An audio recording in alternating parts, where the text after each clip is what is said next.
오늘은 잠언 2장의 말씀을 보도록 하겠습니다. 이 2장의 내용은 참된 지혜가 무엇이며 또 그 지혜를 통해서 우리 인간이 어떤 유익을 얻게 되는가를 우리에게 가르쳐주는 내용입니다. 오늘도 이 잠언 2장의 말씀을 통해서 참된 지혜를 얻고 또 참된 지혜를 통해서 우리에게 참된 유익한 삶을 살아갈 수 있는 저와 여러분 되기를 축복합니다. 2장 1절에 내 아들아 내가 만일 나의 말을 받으며 나의 계명을 내게 간직하며, 여기서 나의 말, 나의 계명은 하나님의 말씀을 의미합니다.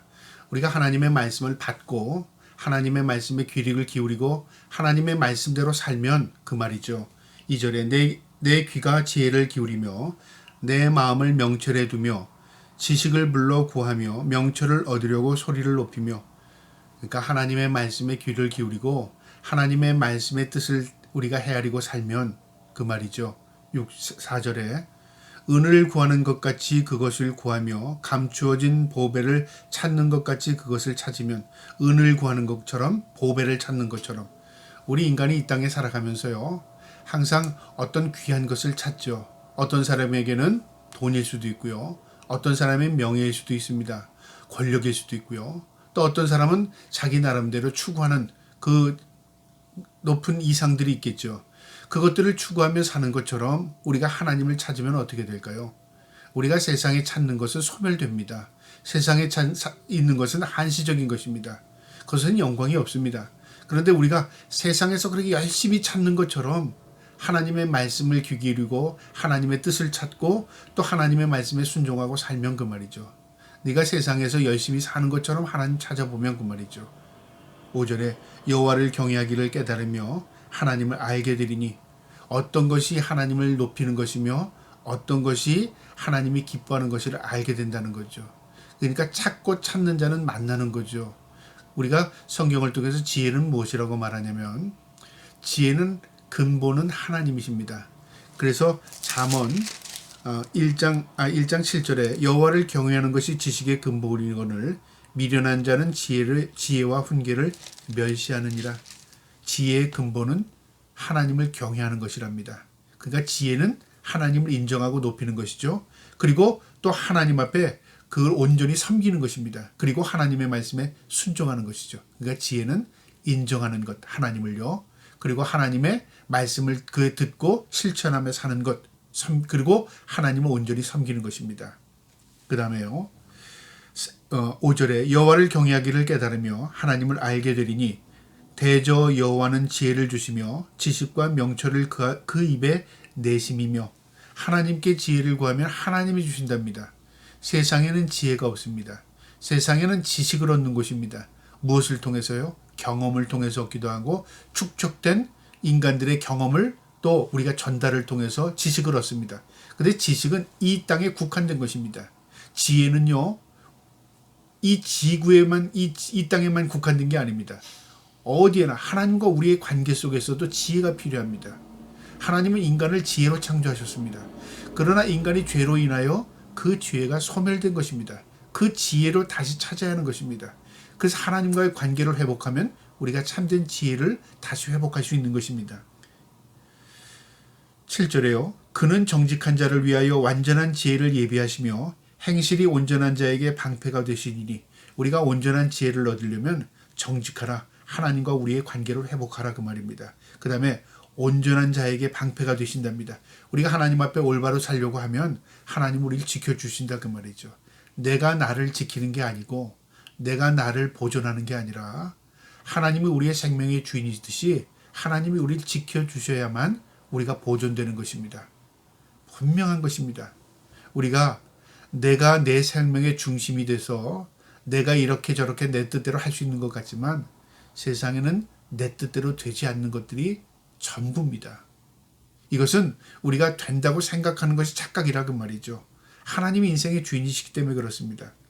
9절에요. 그런즉 내가 공의와 정의와 정직 곧 모든 선한 길을 깨달을 것이라. 내가 하나님을 경외하고 하나님의 말씀대로 살면 공의와 정의와 정직이 모든 선한 길을 깨닫는답니다.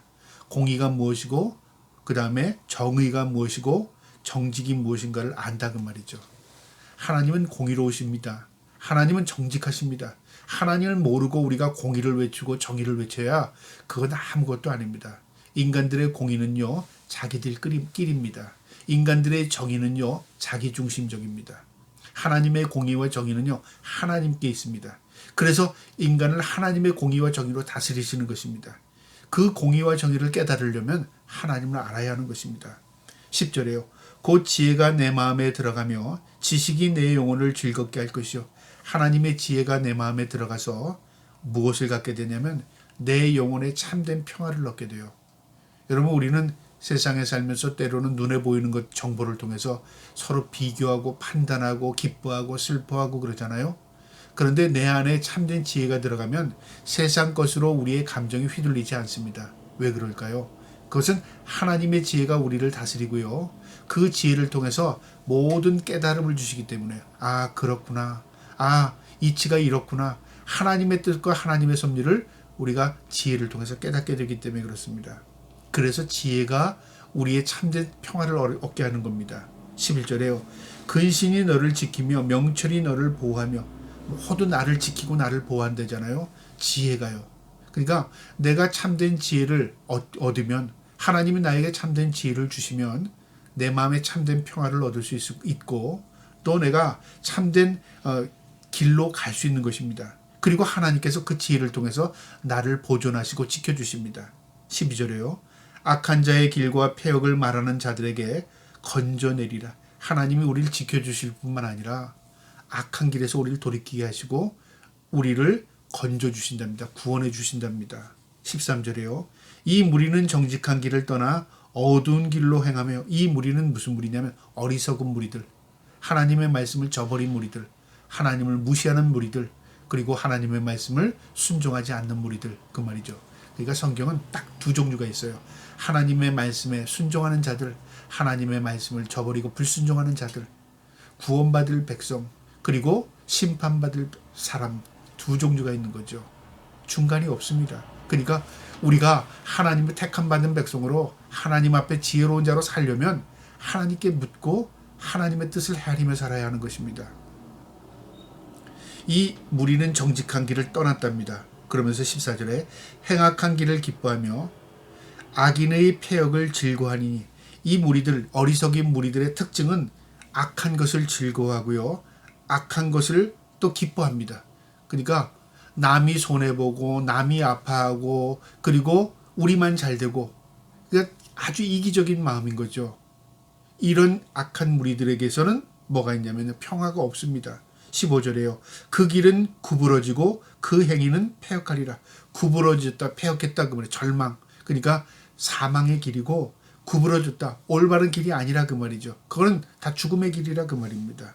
16절에 지혜가 또 너를 음녀에게서 말로 호리는 이방 계집에게서 구원하리니 악한 미혹하는 세력에게서부터 우리를 보호해주는 역할을 한다 그 말이죠. 17절에 그는 젊은 시절의 짝을 버리며 그의 하나님의 언약을 잊어버린 자라. 젊은 시절의 짝 뭐냐면요, 첫사랑. 우리에게 때로는요 순수함을 의미하죠. 젊을 때의 사랑, 순수한 사랑, 그걸 다 잊어버린다 그 말이죠. 하나님의 언약을 잊어버립니다. 그러니까 어리석은 자는 순수함을 잊어버리고요, 하나님의 약속을 잊어버리는 겁니다. 우리가 순수하다나 이 사람은 순수한 사람이야, 그건 무엇을 의미합니까? 욕심 없고 그리고 순수함으로 모든 것을 접하는 거죠. 우리가 순수함을 잊어버리면 어떻게 될까요? 내 욕심으로 가득 차게 되고요. 결국 그것은 뭐냐면 나를 죽일 뿐만 아니라 상대에게도 절망감을 가져다 주는 것입니다. 그래서 하나님의 말씀으로 돌아가야 하나님과의 관계를 회복해야 우리가 하나님 앞에 온전히 설 수 있는 것입니다. 18절에요. 그의 집은 사망으로 그의 길은 수월로 기울어졌나니 사망으로 수월로 지옥으로 치닫는다 그 말이죠. 순수성을 잊어버리고 하나님의 약속을 잊어버린 자는 죽음의 길로 치닫는다 그 말이죠. 19절에 누구든지 그에게로 가는 자는 돌아오지 못하며 또 생명길을 얻지 못하리라. 결국은 망하게 된다. 결국은 죽게 된다 그 말입니다. 20절에 지혜가 너를 선한 자의 길로 행하게 하며 또 의인의 길을 지키게 하리니 지혜가 나를 올바른 길로 인도하는 것이고 지혜를 통해서 우리가 생명의 길을 얻는 것이다 그 말입니다. 21절에 대저 정직한 자는 땅에 거하며 완전한 자는 땅에 남아 있으리라. 여기서 말하는 땅은요, 무엇을 안식, 평안을 의미합니다. 이 고대인들에게 있어서는 기거할 땅, 안식을 의미합니다. 하나님께서 가나안 땅을 주겠다는 것은 뭐냐면 땅덩어리, 부동산을 주겠다는 의미가 아닙니다. 그들에게 참된 안식, 내가 너희와 함께 하겠다는 겁니다. 우리가 어디에 있든지 하나님이 나와 함께하는 곳, 그것이 천국이 되는 것이고요.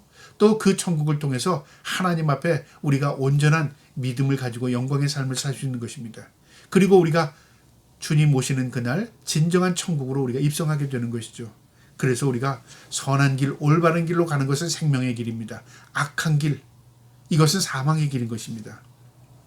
이 땅이라는 의미는 안식을 의미합니다. 마지막 22절에요. 그러나 악인은 땅에서 끊어지겠고 간사한 자는 땅에서 뽑히리라. 땅에서 끊어지고 땅에서 뽑힌다, 소멸한다 그 말이죠. 안식이 소멸된, 안식이 없어진다 그 말입니다. 저 여러분이 이 말씀처럼 참된 지혜를 얻게 되면 우리의 생명이 보존되고요. 우리에게 참된 평화를 얻게 되고 우리가 영원한 보존, 그리고 하나님 안에서 영원한 생명을 얻게 되는 것입니다. 그러나 반대로 우리가 어리석은 자로서 악한 삶을 살게 되고요. 하나님의 말씀을 무시하고 살게 되면 결국은 사망의 길을 걷게 되는 것입니다.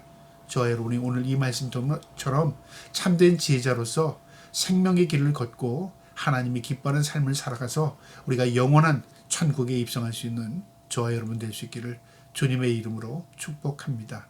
아멘.